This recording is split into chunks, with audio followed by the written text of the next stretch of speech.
சிந்துபேரவி அடுத்த வர எபிசோடில் பார்த்தீங்க அப்படின்னா செலியனை வந்து பார்த்தீங்கன்னா எசக்கியும் மகாவும் சேர்ந்து கடத்தி வேறு இடத்துக்கு கொண்டு போயிடுவாங்க. ஆனால் அது தெரியாமல் வீட்டில் உள்ள எல்லாரும் பார்த்தீங்க அப்படின்னா மண்டபத்தில் தேடிட்டு இருப்பாங்க.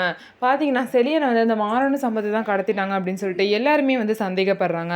ஆனால் பார்த்தீங்க அப்படின்னா எசக்கி ஒன்றுமே தெரியாத மாதிரி ஒருவேளை மாறனு சம்பவத்தை கடத்துவாங்கன்னு சொல்லிட்டு தான் மாப்பிள்ளை எங்கேயோ போயிட்டாரோ தப்பிச்சு அப்படின்னு சொல்லிட்டு வீட்டில் எல்லாருக்கிட்டையும் சொல்கிறாங்க. மகாவும் ஓ அப்படி தான் இருக்கும் அப்படின்னு சொல்லிட்டு அவங்க பிளானை வந்து சொல்கிறாங்க. இதுக்கப்புறம் பார்த்தீங்க அப்படின்னா எல்லாருமே மண்டபத்தில் ரொம்ப நேரமாக செலியனை காணும்னு சொல்லிட்டு அழுதுகிட்டே இருக்காங்க.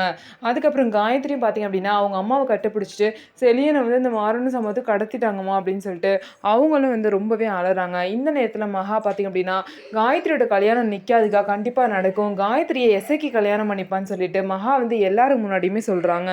இதை கேட்டு யாருக்குமே என்ன சொல்கிறதுனே தெரியல. அதே மாதிரி மகா பார்த்தீங்க அப்படின்னா காயத்ரிக்கிட்டே பேசி வந்து சம்மதம் வாங்கிறாங்க. காயத்ரியை எசக்கியை கல்யாணம் பண்ணிக்க சம்மதம்னு சொல்லிடுறாங்க. அதுக்கப்புறம் காயத்ரிக்கு ஓகேனா எனக்கும் ஓகே அப்படின்னு சொல்லிட்டு அன்னபூர்ணியும் சொல்லிடுறாங்க. மகா எசக்கியோட பிளான் வந்து சக்ஸஸ்ஃபுல்லாக நிறைவேறிச்சு. எசக்கியும் பார்த்திங்க அப்படின்னா போய் மணமேடையில் போய் உட்காராரு, காயத்ரியும் மணமேடையில் போய் உட்காராங்க. ஸோ எசக்கிக்கும் காயத்ரிக்கும் கல்யாணம் நடந்துருமா, இல்லை அதுக்குள்ளே செலியன் வந்து கல்யாணத்தை நிறுத்தி அவர் வந்து காயத்ரி கழுத்தில் தாலி கட்டுவாரா அப்படின்னு சொல்லிட்டு வெயிட் பண்ணி பார்க்கலாம். நம்ம வீடியோ உங்களுக்கு பிடிச்சிருந்தா நம்ம வீடியோவை லைக் பண்ணிக்கோங்க. மறக்காமல் நம்மளோட சேனலை சப்ஸ்கிரைப் பண்ணிவிட்டு பாருங்கள்.